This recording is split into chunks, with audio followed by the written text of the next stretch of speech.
Le M23 peut défaire l'armée congolaise et reconstruire le pays. C'est en tout cas ce qu'affirme le porte-parole du groupe rebelle Vianney Cazaram. Une menace contre Kinshasa qui refuse toute discussion directe avec le mouvement. Depuis le mois d'avril dernier, le M23 sème le trouble dans l'est de la RDC. Il contrôle plusieurs villages et localités dans la province du Nord Kivu et affronte régulièrement l'armée congolaise. Les combats ont provoqué des déplacements massifs de la population, notamment vers la ville de Goma. Malgré les tentatives de médiation des États voisins, la situation n'a guère évolué. Samedi dernier, les responsables de la rébellion ont fait part de certains changements. La branche armée du M23 s'appellera désormais Armée révolutionnaire du Congo.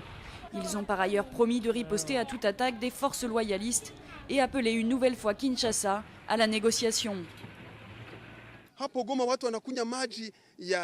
Nous avons cessé les combats pour leur donner une chance. Si le gouvernement de Kabila et son armée et les FARDC attaquent, nous dormirons à Goma. S'ils attaquent encore, nous dormirons à Butemba et encore jusqu'à Kinshasa.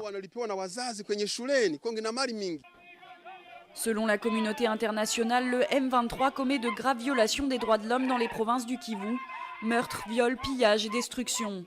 Le mouvement serait soutenu par le Rwanda et l'Ouganda selon l'ONU, ce que demandent Kigali et Kampala. Composé principalement d'ex-membres du Congrès national pour la défense du peuple, une rébellion intégrée dans l'armée en 2009 après un accord de paix avec Kinshasa, le M23 accuse le gouvernement congolais de ne pas respecter ses engagements. Outre les anciens du CNDP, le M23 comprend différents groupes armés des deux provinces du Kivu. Tous ont un point commun, leur défiance envers le régime de Joseph Kabila. Selon eux, le président n'a rien fait pour le développement économique et social du pays. Nous pensions que Kabila allait emmener le développement. La RDC n'a pas d'électricité, pas de route, pas d'eau. Les professeurs sont payés par les parents eux-mêmes et même les soldats ne sont pas payés. C'est ce que nous voulons changer.